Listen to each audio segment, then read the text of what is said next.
Elivaldo Barbosa, já aqui com a gente, Elivaldo Barbosa, se é que tem alguém enquadrando você, Elivaldo Barbosa. Opa, estou aqui já no ponto. Olha, Joel, Tá aí, tô aqui. Tá aí, muito bem. Isso, Joelson, boa tarde a você que nos acompanha nesta sexta-feira. Muito bem, Elivaldo Barbosa, nosso piloto de Dolly, é Dolly, né, que chama isso aí? Da câmera.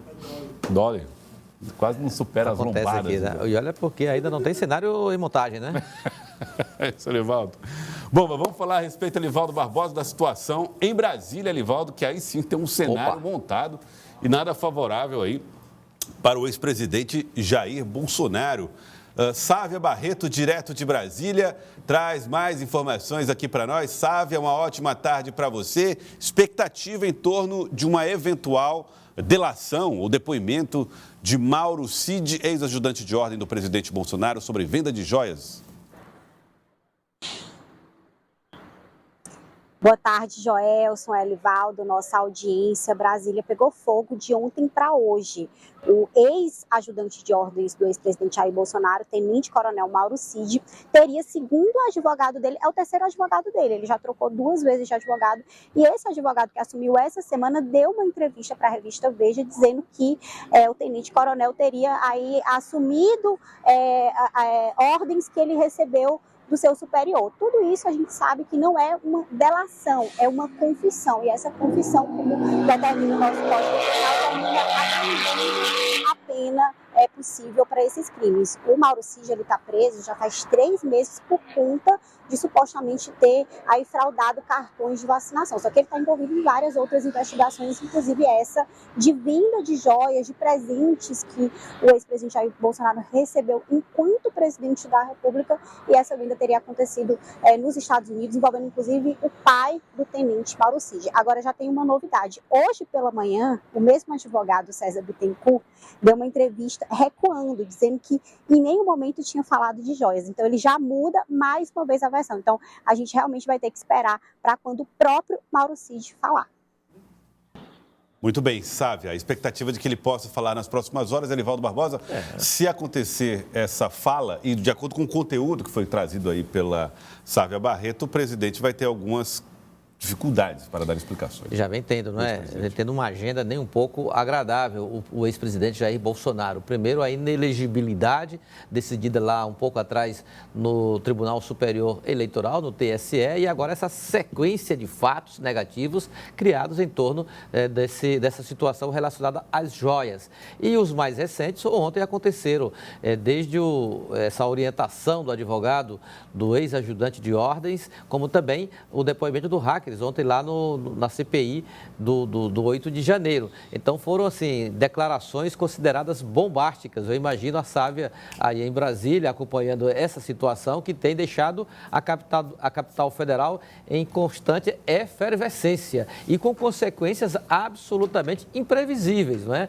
O que isso pode acontecer? Já foi impedido a quebra do sigilo bancário com aval do Supremo Tribunal Federal, do ex-presidente, da ex-primeira-dama. Então, há os desdobramentos dessa investigação feita pela Polícia Federal, o que poderá, qual vai ser o futuro incerto, aguarda o ex-presidente Jair Bolsonaro. Muito bem, vamos aguardar aí o que vai acontecer em relação a esse caso do ex-presidente Bolsonaro. Inclusive, falando também sobre a repercussão do depoimento de ontem do homem, Sávia, que era apontado como o hacker ou especialista em internet para dar, segundo ele, né, segundo o rapaz que prestou lá depoimento, fazer lá uma fraude no sistema ou entrar no sistema do TRE.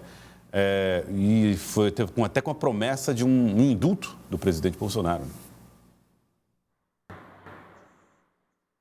Olha, a CPMI do 8 de janeiro, ela estava caminhando ali meio devagar, com muitas promessas de depoimentos bombásticos, mas nada disso aconteceu. Só que ontem, com o depoimento do Walter Delgatti Neto, que é conhecido como o hacker da Vaza Jato, que vazou aquelas conversas do então juiz Sérgio Moro, os procuradores da Operação Lava Jato, ele deu um depoimento em que citou várias vezes o nome do ex-presidente Jair Bolsonaro, disse que se encontrou pessoalmente com o ex-presidente, falou com ele por telefone, que o ex-presidente pediu que ele manipulasse manipulasse as urnas eletrônicas, teria aí supostamente um grampo no telefone do ministro Alexandre de Moraes, feito por pessoas do exterior. Isso também precisa ser comprovado.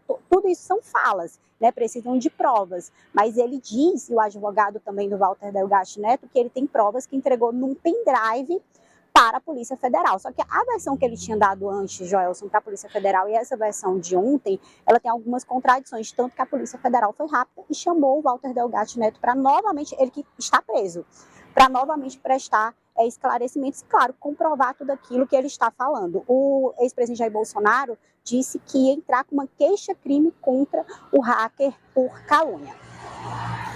Muito bem. Vamos, inclusive, ouvir trechos da fala, do depoimento, né, de ontem, lá na CPMI do dia 8 de janeiro. O hacker Walter Delgatti Neto afirmou em depoimento à Comissão Parlamentar Mista de Inquérito que o ex-presidente Jair Bolsonaro pediu que ele assumisse a autoria de um grampo ilegal contra o ministro do Supremo Tribunal Federal, Alexandre de Moraes, em troca de um indulto para livrá-lo da cadeia.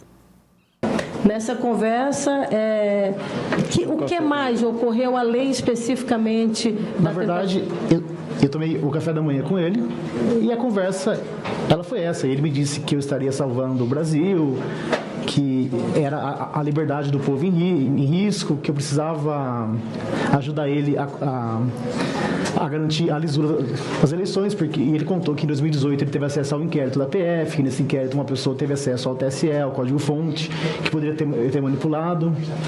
E nisso, essa conversa ela foi evoluindo e chegou à parte técnica, e o presidente disse, olha, a parte técnica eu não entendo nada, então eu preciso que você vá até o Ministério da Defesa e converse com os técnicos. Foi isso.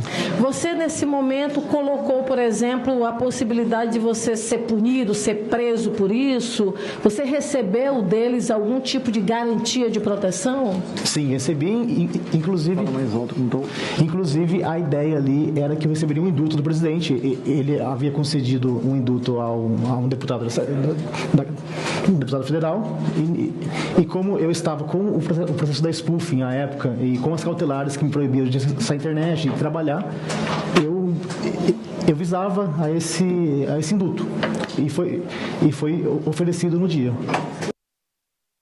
Agora é aguardar, não é, Sávio? Aguardar as consequências de todas essas investigações, inclusive também da quebra do sigilo bancário das contas nos Estados Unidos, do ex-presidente e da ex-primeira-dama.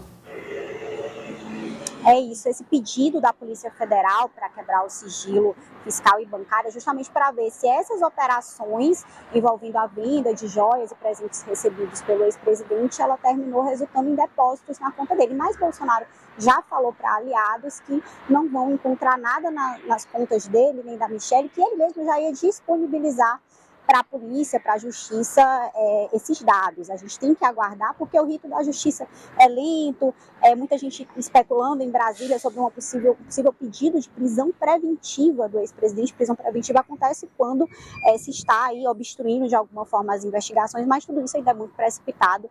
De fato, a gente vai ter que acompanhar os desdobramentos e a comprovação de todas essas acusações que são muito graves. Muito bem, Sávia, obrigado pela sua participação, obrigado pela presença aqui com a gente, aqui no nosso Jornal do Piauí. Muito obrigado. Elivaldo Barbosa, bom, vamos aguardar agora, né? Exatamente. Ninguém pode assim, tomar uma investigação como uma sentença transitada e julgada, né? É uma situação delicada, porque envolve um ex-presidente da República num escândalo aí que precisa ter uma apuração célere e, claro, com a absoluta isenção. Então, o que nós aguardamos agora é a conclusão e o desfecho de todo esse processo da forma mais transparente possível. É aquela história, a conferir os próximos passos envolvendo essas denúncias, as CPMIs que estão aí em tramitação lá no Congresso Nacional, para sabermos que desdobramentos isso pode ter na administração, mas, sobretudo, nos rumos políticos. Há até perspectiva, Sávia, de repercussão no próprio futuro de Bolsonaro no PL, no Partido Liberal. Muito bem, Elivaldo Barbosa. Daqui a pouco está de volta, Elivaldo. Com certeza, Joelson. Até mais tarde. Fala daqui a pouco também sobre eleições municipais.